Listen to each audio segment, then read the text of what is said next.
AI is not replacing pen testers. It's not replacing hackers. It's not replacing, the blue team or the purple team or the red team. It's like, it's not there yet. And I think we're very close to being a little bit disingenuous with where that reality is. Welcome back to Trust Versus, a podcast provided by HighTrust, global leader of cybersecurity assurance. I'm Robert Booker, strategy officer at HighTrust. And I'm Jeremy Huval, innovation officer with HighTrust. Today we're talking to FC, otherwise known as Freaky Clown. He's co-founder and co-CEO of a cybersecurity company called Syngenta.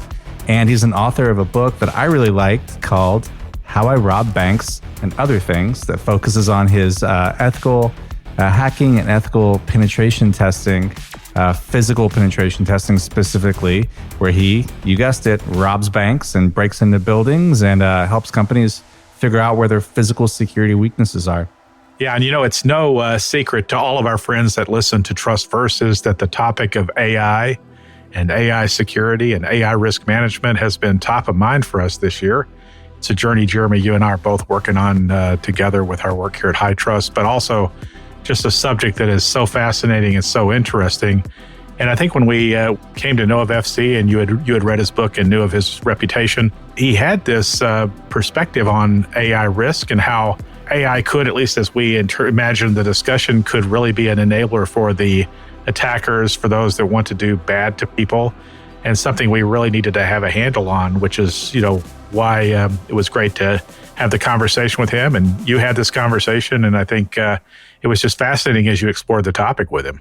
Yeah, and I came into the conversation really wanting to understand how AI, specifically generative AI, is helping the bad guys be bad. Not to say that FC's a bad guy, but uses the same tools as the hackers, the unethical hackers in his ethical penetration testing engagements. And so I thought, who better to talk to about how the hackers are using AI than a hacker? And it's something that if you watch the news and look for any AI security content once in Google, you will be bombarded with news articles saying, AI, there's all these evil language models out there, and AI is going to be the doom and gloom of all of our security programs.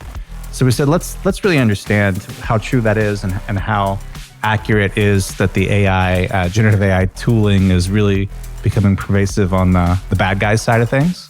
And it was good to hear in this conversation that wasn't necessarily the case. You hear us talk about social engineering and open source intelligence gathering. And I really ask about, AI's impact on the tooling for the penetration testing. I learned a lot. It was a pretty cool conversation. Yeah, I look forward to hearing it. Let's get into it. So hi, FC. Thanks for joining and spending time with us. So excited to have you. We're big fans of your book. Why don't you start off and tell us a little bit about yourself and the kind of work you do? Okay. Well, thanks for having me, Jeremy. It's a great pleasure to be here. So my name is FC, aka Freaky Clown. I am an ethical hacker, and I have been for the last 30 years. I'm probably best known for my work in the physical side of cybersecurity. So physically breaking into stuff, robbing stuff out of companies like, helicopters and people and gold bars. That's what I'm mostly known for, but most of my work is actually on the technical side, like the ethical hacking side of breaking into places. Yeah, and you recently attended Defcon and BlackHat. You judged an event this year and last year that relates to what we're going to talk about today. The focus of our conversation will be about sort of weaponized AI and helping artificial intelligence tools, LLM maybe most prominently lately, but ML in general, is helping attackers attack with maybe more efficiency or opening up new ways to attack. And so you judge an event at DEF CON that relates to this. So my background, to give everyone listening a little bit more on me, is I was the head of offensive cyber research for Raytheon Defense. Huge defense firm, and we did some really interesting things. Part of that was dabbling with AI before it became this huge thing. Once ChatGPT became public, and then everyone was using these LLMs for doing stuff. It's a fascinating, growing area, right? And I think there is some dissonance that we have to discuss between, what people expect, what the media are saying, and what the actual reality of these things are. So the competition that was at Defcon was basically, is AI good enough to replace social engineers on the phone? And the obvious answer is no, it's not. Right. And that's the same across the board, right? AI is not replacing pen testers. It's not replacing hackers. It's not replacing, the blue team or the purple team or the red team. It's like, it's not there yet. And I think we're very close to being a little bit disingenuous with where that reality is. People are being a bit scaremongery about it. They're putting out a lot of FUD out there about it. So I'd like to sort of just bring everyone's expectations down a little bit. Like it's a great tool. It's a force multiplier for people that have skills, and it's a barrier to entry lower for those people that don't have the skills. That's where AI is at the moment, right? You're not getting unsophisticated script kiddies or criminal gangs that don't know anything and doing sophisticated nation state level stuff, right? It's just not, that's not where we are right now. Yeah, and I think that's true for maybe all contexts. Like I'm thinking about software development. Like I'm not going to write the next SAP just with a prompt on some LLM. I have to know how to develop software first, and maybe it'll help me be better at my job, faster at my job. Maybe it'll give me a starting point for writing that next class, but it won't write the entire application. Yeah, it's not there for production level, right? It's there. I use ChatGPT, for example, on a bunch of things, but you have to know what you need to ask it, right? You need to explain it like I'm five to the bot, and it will sometimes get caught in a loop of not understanding what you're trying to say.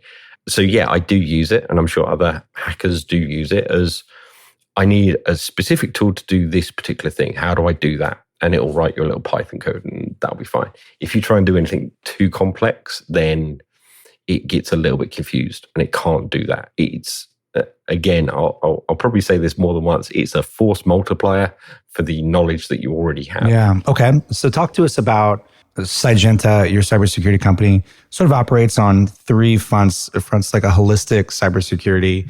And if I've got it right, it's physical, digital, and human. Maybe we can talk about sort of the AI impact on each in terms of how you operate in those areas. But first, why all three? Help us bring into the mindset of why focus on all three, and then we'll dive into the AI piece. So my wife and I started Sygenta because we saw there wasn't this connection between those three silos, right? So my background and my skill is in the digital side. I'm very well known for the physical side as well. My wife is literally world class and has received an MBE for her work in the human side of cybersecurity. And at the time, we were working on separate projects, doing different things, and we kept going to each other and be like, "Hey, how do you think about this, or how would you go about attacking this?" And we realized that we're collaborating more and more and more, and we're like, "Hang on, there's no company out there that has the expertise in these three silos that is working together." Because you go into a company and you say, right, we'll do a pen test of you, right? But that doesn't take into the business mitigations around the human side, right? So we have these three silos, like you said, it's the human, the physical, and the digital. And if you do not have good security in all three of them, you are at risk, right? Because if, let's say you spend $10 million on upgrading your digital cybersecurity, right? That's great. But if a person like me or an attacker can come in, physically break into your building and steal those servers, it doesn't matter how much you've spent on cybersecurity, right? I've still got your servers, and as soon as I have physical access to your machines, I'm going to get in. It's just a time thing. Same with the human side. If your humans are not trained to stop people or to look at things and be like, "Hang on, that looks suspicious before I do this money transfer," then it doesn't matter how much you've spent elsewhere, right? You can have the best doors and you can have the best digital cybersecurity, but if your humans are not trained to be that strong link, then you're going to get hacked. So it works for all of those. So we started Sygenta so that all three of those were available to each of our clients. Yeah, it makes a lot of sense. And in your book, you go into so many good examples of maybe war stories as a good representation. Yeah, war stories is probably a bet. best way well, of saying and you also talked in the intro about let's make this informative and entertaining. And I think you exceeded at both. I learned a lot and I had fun. It was a fun read. You mentioned social engineering is the number one attack used by criminals and has been for thousands of years. AI, I think, my speculation, and if what I'm researching is true, what I'm hearing is true, is AI is giving you more tools in your social engineering toolbox. Oh, absolutely. Absolutely. So we did a couple of demonstrations for some clients where we showed the power of AI to, again, sorry to say it again, to be a force multiplier, right? So we have done in the past open source intelligence on C-suites, right? Because they need to know what is out there for criminals to abuse, right? So we spend a week or two going through each person and being like, right, what is available for this person out there to be abused? And it's a time-consuming thing. You have to dedicate a lot of time to it, and you have to try and keep everything in your head and how it all sort of interacts with each other. And we did this demonstration of like, hang on, could AI at its current place replace that OSINT piece? And so we did this demonstration where we asked AI to do OSINT on myself and my wife and our company. And it did it in probably 2 or 3 minutes. Huge impact on the time frame that we needed, right? So now you can start to script that against all of your targets. And it was fascinating because it was probably 80, 90% right on a lot of stuff, right? It got a few things wrong, which are very confusing. Like apparently I like to do skydiving as a hobby. I absolutely do not. I do not enjoy flying at all. I'm definitely not jumping out of a plane for joy. So whilst it's not accurate, it takes down that time that you need to perform those tasks, right? So within 3 minutes, you can get a fairly good thing, and you can go through and you can double check what that result is, but you don't have to spend time going through everything and try and piece it all together. So it was absolutely fascinating. And then we took that and we said, heck on, based on this OSINT report, which was beautifully formatted, by the way, with all the headings, and it understood the idea of what we were trying to do. So based on this OSINT report that you have just created, create essentially a phishing email, right? And we gave it like no real direction. And so 10 seconds later, it had crafted a perfectly worded, perfectly good English and decent grammar, all of these manipulative phrases in it that we were able to like specify. And it was a really, really good phishing email. I almost guarantee that if it came through, we would probably be tempted to click it. So it's fascinating to see that and how quickly that happens. So you've gone from a time frame of a week and a bit and potentially not crafting a great email to under 10 minutes. And then you could be sending out that email to your target. We're like, hang on, how can we use AI to help defend against this, right? Because that's what we're all trying to do. And this shows like the lack of intelligence, I would say, within AI, right? That this sort of self-awareness isn't there, because we followed on from that saying like, this is a great email. Great, thanks for that. Now, point out all of the red flags that highlight this could be a phishing email.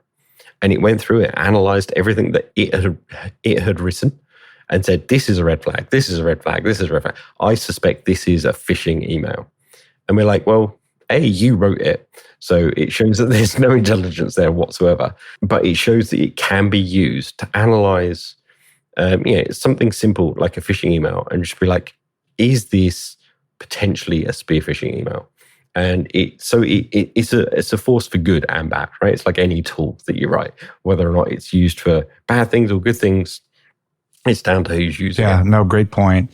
And I think either probably you or your wife, I read a quote in one of your writings. I really liked it. It was about the psychology of fear in cybersecurity. The point was, if you're talking about something scary, and if you go heavy just on the threat without talking about the actions that they can take to control that threat, then people hearing it are going to fall back to emotion and sort of denial and not want to look at that bad thing. And so I love that you brought up, what can we do about knowing that this threat actor has better tools available We talked about phishing a bit, and obviously there's co-pilots for email clients that are going to come online to flag this kind of stuff. And I think for a long time, we've been using machine learning models to help screen spam and to screen phishing emails right? So that's nothing new, but bringing it into the local Outlook client, for example, to the Gmail client, and to flag that in real time is going to be one of those defenses among many, many others that we'll have to develop, right? Yeah,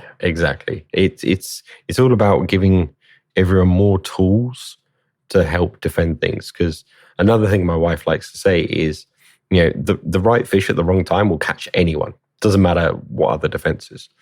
And then I back that up with, like, if someone clicks a link in your company, right? Because someone will, right? If you have 1,000 employees and you've got like 1%, because you'll never get it below that. Like, if you've got 1% of your employees clicking links accidentally, then you're in a world of hurt, right? But if someone clicking a link in an email is able to take down your entire network, you have bigger problems, right? You have a segmentation issue, right? It shouldn't be a flat network.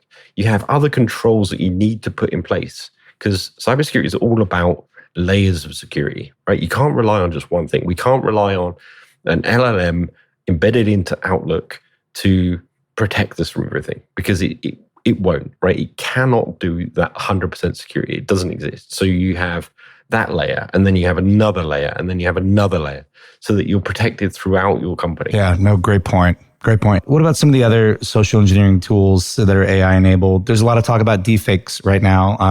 CNBC.com posted earlier this year, the largest known case just in 2025, a Hong Kong finance worker was duped into transferring more than 25 million to fraudsters using deepfake technology who disguised themselves as colleagues on a video call. And these are just the ones we hear about. And so this is, talk to us about that. Okay, right. So that's a fascinating area, right? So again, a lot of media attention is given to deep fakes, and they're being used by criminals for doing all these sorts of things. But criminals are lazy, right? And they'll go for the easiest route, right? So they don't need to necessarily make these really good AI-based deep fake video calls, right? That's one method. They're more likely to send you a phishing email, to be honest, right? But then you have to realize that sometimes the media reports all the bad stuff and doesn't really report too heavily on the good stuff, right? That we're making a lot of headway on this. In fact, a recent story was the Ferrari executive. Ferrari executive got a message, a deep faked call, I believe it was, pretending to be another executive, and like used all the red flags of like, we're doing this secret deal, we need to transfer money, all of this. And the executive at Ferrari was, again, he was trained, he was educated in all of this stuff.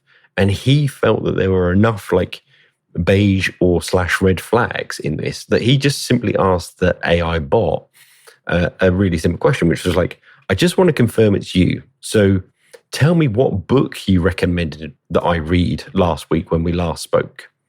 And obviously they couldn't, right? Because they didn't have that insider knowledge.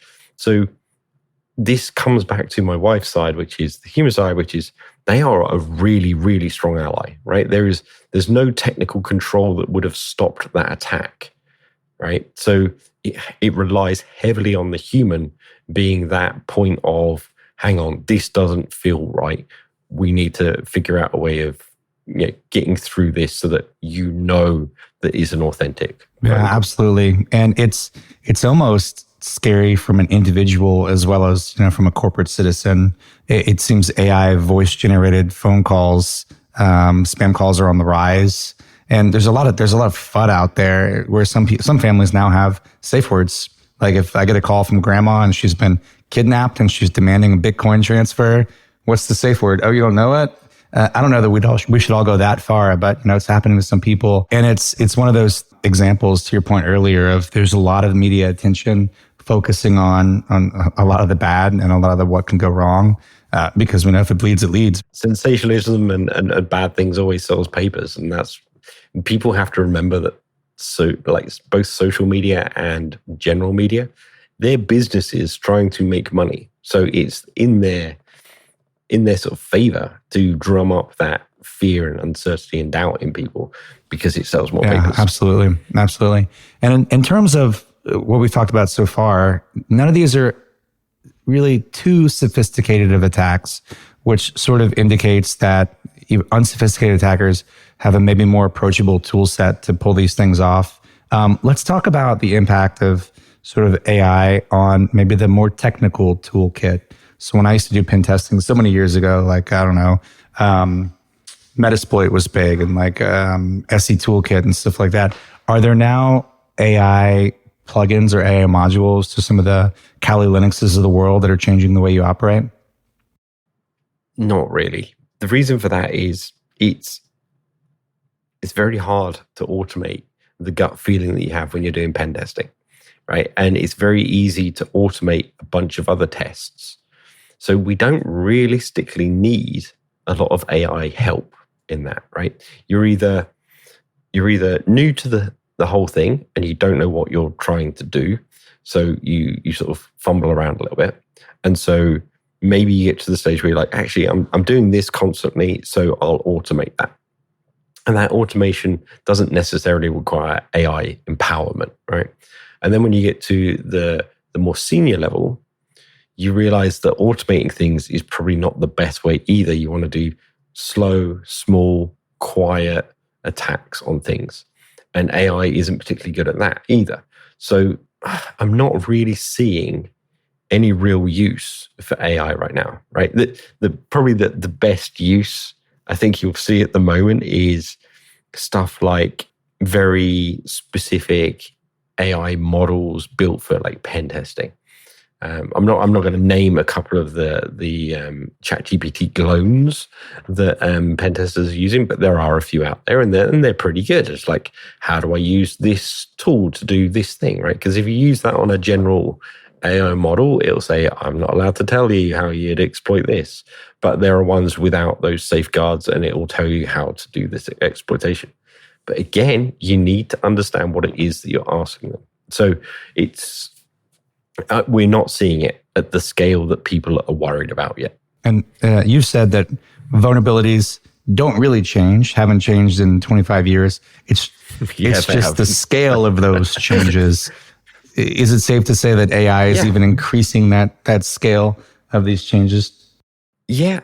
I think one of the biggest things. I've been in this industry a very long time, right? And the types of attacks. You don't get new types of attack anymore. You just get different delivery methods and different ways of doing it and different scales of doing it. One of the biggest threats I think I've seen grow in all of these years is standardization, right? That's the killer thing I think that a lot of people miss out on, right?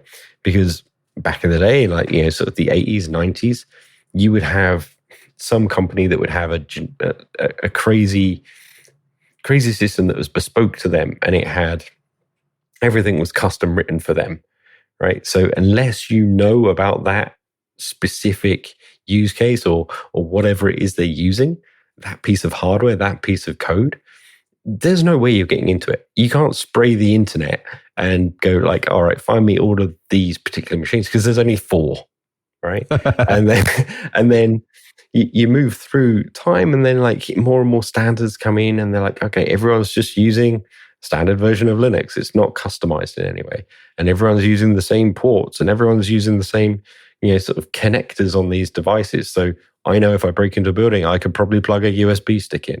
Right? I don't have to create some custom hardware device to interface with this machine.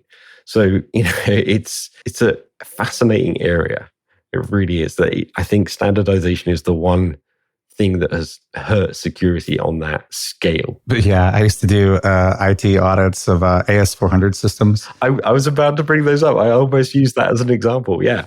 Every time I talk to the gray-haired AS400 administrator, is like a brand new associate. Tell me about your security. We got the most secure system ever. There's no known vulnerabilities for that box in the corner of my office. Exactly. It's true though. Yeah. I mean, I used to do a lot of interviews with people, and I'd be like, hang on, right? if you logged in and you saw this, what's your next move? And they're like, I have no idea. I've never seen that in my life. And it's like, well, it's an AS400. So just like, show me how you'd hack it. And they're like, no idea. My university course didn't cover this because they're expecting me to use Metasploit. It's like, well, yeah, good luck with that. I can't even Google it because the forum went down 2 years exactly. ago. So sometimes like the most esoteric piece of hardware kit that you have that's still running there is sometimes the most secure because no one knows how to hack it. Yeah. So we've talked a lot about the security with AI, the weaponization of AI. At Defcon and BlackHat, I imagine you were inundated with the defensive uses of AI and how different flavors of AI have permeated every vendor product, it seems, in the security world. It's actually really fascinating because it really wasn't like that, especially like BlackHat, which is a very sort of, very commercialized thing. We saw this at InfoSec in the UK as well. Two very large vendor spaces, as with RSA at the beginning of this year as well. Generally, when something new comes out or is on the horizon, it gets embedded into every marketing piece ever, right? And he's pushed down everyone's throat. Like I remember when quantum was a thing, everything had quantum in it somehow, right? And then a couple of years ago, AI sort of started coming in, not in the same way it is now, but people dabbled with that and like, oh yeah, it's AI powered. And you like ask a couple of questions and be like, well, actually, it's just a couple of if-else statements in our regex, right? It's not really AI. But I was pleasantly surprised that walking around any of those vendor spaces, it was not shoved down everyone's throats, right? Those vendor spaces, the marketing teams, I think, have learned enough that, hang on, we need to sort of scale back on this because it's not working, because people start to look at it. And I think, actually, now I think about it, I think the reason for its conspicuous absence is that people are really scared of tools that have AI in them because they're like, hang on, where is my data going? How is it being used? How is it being scraped? You mentioned earlier about AI being embedded into sort of email clients. And so people, there's a lot of companies out there that won't turn it on because they're like, hang on, it's reading all of our emails. It's able to, where is that going off to? And so I think people are really nervous about that. So I think the marketing teams have kind of gone, maybe we don't push it too much because it's just going to scare people away, because they'll be like, hang on, we don't want AI in our network. We don't want AI in our AD, etc. Yeah, it could be that we've passed the crest of that last year and the year before. And I've been seeing headlines, according to a study recently published by the Journal of Hospitality Marketing and Management, customers were less likely to buy a product with AI stamped on it. We operate in the third-party risk management space. And to your point about, like, I, as a user of this software package, I need assurance that you're not going to abuse my data, that you're not collecting this for a purpose that's outside of my expectation or outside of, our agreed upon contract, and sort of the assurances over where's that data going? How's it being protected? Is it being anonymized? What are you doing with it? All those concerns around the use of AI is what led HighTrust toward the path of working on AI assurance offerings. So we've been doing a lot of work this year on exactly that, communicating to end users and communicating users of software. Hey, this company does use an ML model or an LLM inside this product, but here's all the things they're doing to protect the data. Here's how they can demonstrate to you that they're, doing everything above board. So there's certainly a need. And every time I see a product that's got AI this or AI that, it's, for a while, it was like Salt Bae, sprinkling the salt on top of the steak. That was AI on top of the vendor marketing. Are you being engaged by any customers to attack AI models or AI-enabled systems? And I don't know if that's yet reached the commercial prominence yet. It has not reached that point yet. So we still do a lot of smart building integration testing. So, we've worked with a couple of financial institutions where they're like, we have this smart building and everything's interconnected. How can we make sure that's safe? We haven't yet got to those clients, even the more mature ones that are like, hang on, we're bringing in AI. We need you to test, can you attack it? I think there's so many companies out there that are just rushing to get something out, and they're just building on top of crap, to be honest, and it's just going really poorly for them.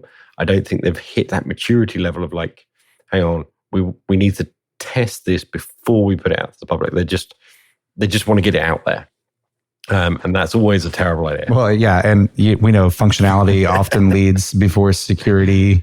And as a result, a lot of the regulations are written in blood, right? Oops, that bad thing happened. Mm-hmm. We got to do something to prevent it happening. So we're hoping that we can avoid that. Yeah. And it's always way more expensive to do security after the fact than it is before. Oh, yeah. It's something that a lot of people don't realize. Like they called us in to do this initial security assessment. Like maybe they're designing a new building and they're like, oh, hang on, from a physical perspective, is this a good idea? And they'll go, oh my God, this is like crazy money for this consultation of this design. But I can guarantee you, if you build all of that and then you bring us in afterwards, it's going to cost a lot more money to rectify those mistakes. And we've seen that in the past. And it's the same with like if you're doing software development, getting security involved early is cheaper. Oh, yeah. Absolutely. You've got a chapter in your book about that. The most expensive physical security door ever in a bad design building. Oh, that one. Yes. You could walk around it. Yes. No, but I think it's true in AI as well, which is why we see stuff like the Biden administration in the US did an executive order on AI for critical deployments of AI. And they recommend, red teaming before deployment. And a lot of the AI research and recommendations from really well thought out publications recommends, do this security evaluation of the model before you deploy it and then continually after you deploy it. Because if something goes wrong and you realize after the fact that you should have done something, it's going to be someone else telling you to do it. And it's better maybe if you can drive it up front to prevent that bad thing from happening. And always. And like you say, it's that continuous process, because as with digital stuff, there's always new ways of doing things, right? It's the same type of attacks underneath. The vulnerability is the same, but those new ways of doing those attacks changes constantly every day. Like we've seen a recent LLM that was, I say, hacked in the loosest possible term there, by realizing that you can bypass a lot of the safeguards by using a language that the AI understands, but the humans haven't thought of how do we do this, right? So there was a recent LLM where they used Pig Latin to bypass all the safe controls, because the AI was able to understand what the person was trying to say, and was able to translate that into what it needed to do. Because when it was looking at the safeguards, it's like, well, these words don't match up, so I don't have to worry about that. So it was a fascinating attack. So this continuous testing of your environments and your AI systems and your digital controls, like there are new attacks every day. So it's fascinating to watch that. Yeah, absolutely. And if we're successful in the recommendations that we're putting out in our list of AI controls for deployed AI systems takes off, then we hope that more and more of these deployed AI systems actually feature these checks, these safeguards, these guardrails, from humans, not just from other systems doing the scanning, to really find this stuff and prevent the bad things from happening before they happen. Because there is new threats for AI systems, just as much as there is, if not more so, as there's new ways to do the normal stuff in security faster at better scale. Like it's different sides of the same problem, the security for AI versus security with AI and security against AI. So it's really cool to be able to have this conversation and talk about maybe some of the stuff we don't talk about as much at High Trust, but we read a lot about in the news, security with AI. And let's talk to a hacker. And who better to talk to? Yeah, I love your book. Well, ethical hacker. I should reiterate. I've always been on the good side. Of course, yeah, we are. A lot too. of people think that you can only be an ethical hacker if you've done some bad stuff in the past. Given the security clearances I've had in the past, like there is no way that I've had anything bad in my past. Like, so there are ethical hackers and there are criminal hackers. Yes, and we are on the side of the good. We do corporate security. One more thing I really wanted to foot stomp is sort of, we talked about all of these tools that help the red teams attack at more scale. What are some high level recommendations for maybe the human part that all companies can implement to help sort of protect or build awareness or whatever against these AI enabled attacks? Yeah, I think it's building that awareness piece, right? It's giving demonstrations of what the art of the possible is, not to scare them, but to just keep them informed and be like, look, just be aware that people can clone your voice from 20 seconds of it. People can take a single image of you and create a video off of that. And we've shown demonstrations. You know, if you check out my wife's YouTube channel, you'll see demonstrations of this. It's just giving them a kind of like insight. You don't have to scare people. Never scare people. Just be like, hey, I just want you to be aware that this is a thing, right? So next time you get a phone call, or next time you get a video call or a voicemail or something, just take a step back, right? And realize that there are key factors at play that the criminals are trying to get you to do, right? They're trying to put you under a time pressure. They're trying to get you to do something. They're trying to like make you emotional. Right. So if your first reaction of getting some kind of communication is like, oh God, I've got to do this, then that's a red flag to sort of step back. And one of the greatest things that you can do is just say it out loud. Read it through aloud, right? I know you're probably in an office, but read it off to a colleague. But if you read an email, for example, or a message out loud, it takes you out of that psychological area that you don't want to be in. And it makes you realize, hang on, this just doesn't seem right. So that's the biggest bit of advice, is just give some awareness to your staff. And also don't punish them, right? If they click a link, well, they've clicked the link, right? Explain to them why it's a bad idea, show them why it's a bad idea, but don't berate them, right? They're just trying to do their job, right? And just so because it's security, you need other things in place for them. Yeah, great advice. And thank you so much for spending time with me and talking about this topic.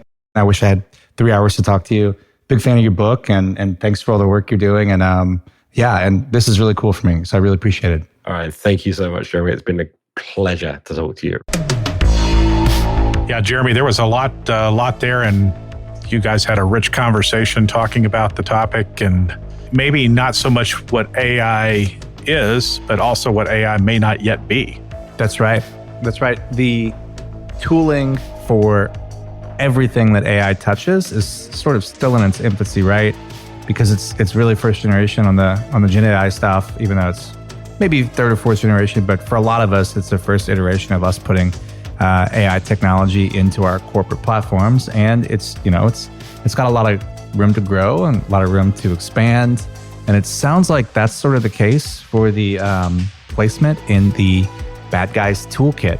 While there are certain first use cases that are becoming popular, he talked about open source intelligence gathering and deep fakes and the kind of things that we immediately thought about how could generative AI be used for security, bad guys being bad.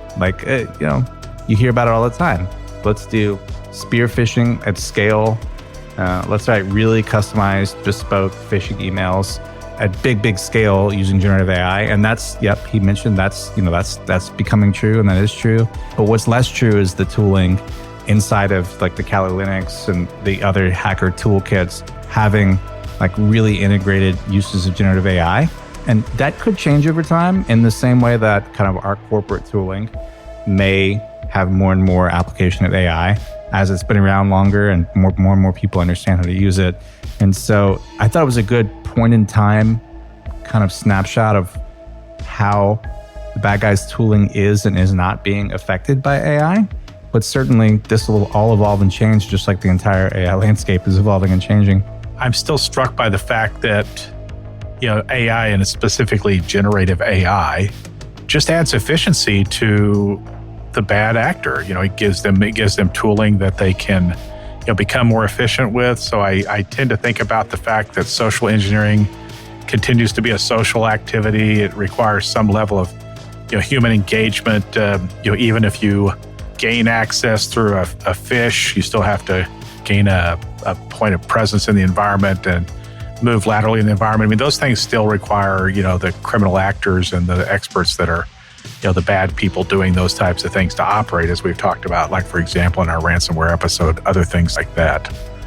Another thing that I find interesting is like the fact that there are ways that AI systems are prompted and interacted with that may not be naturally obvious to me as a defender. Like I think about, the example about using an alternative language like Pig Latin, I think it was, as a way of, doing prompt injection as a mechanism to, ask an AI system to generate an outcome that maybe the defensive layer of the system won't detect and won't mitigate, or alternative forms of inputs, such as using graphics as a prompt as opposed to using ASCII text as a prompt, for example, plain text. So yeah, it's just it's a fascinating thing that have I really considered as a leader all the different ways that my AI system could be defeated. I'm not sure that we fully have yet, so it's a very much a greenfield in terms of understanding the risk landscape and what we need to do about it. And with FC, we've got a world-class physical security expert on our hands. And while that wasn't the focus of today's episode, it would be criminally erroneous to not mention how good this individual is at physical security. His book we mentioned is called How I Rob Banks and Other Such Places. Came out a few years ago. I read the whole thing when it came out. Big fan. I've been thinking about FC ever since. It's a real privilege to have him on the show. If you're at all interested in sort of his exploits and kind of how to defend against some of the ways he breaks into banks and other such places, two ways. One is there's another podcast called Darknet Diaries, episode 66. They interviewed FC and he talked all about just that. Really good listen. And also check out his book. You can find it anywhere you find your other books. So he was a really good guest to have, real privilege. And we're very thankful to FC for spending his time with us. In thinking about this conversation, it reminds me that almost every time I've had a red team exercise conducted or an ethical hacking or penetrative test done, and I'm not talking about just a scan attempt to compromise the website, I'm talking about a true-on exploitative test. Many, many times the attacks are successful, and it's almost always a limit of the imagination of the defender. We don't anticipate what a person with evil intentions might do or how they use our technology against us. And everything I think about when I hear this conversation is we have not potentially imagined every way that an AI application that we are deploying can be compromised and used against us. And I think that's a real important takeaway for us to consider to keep at the forefront.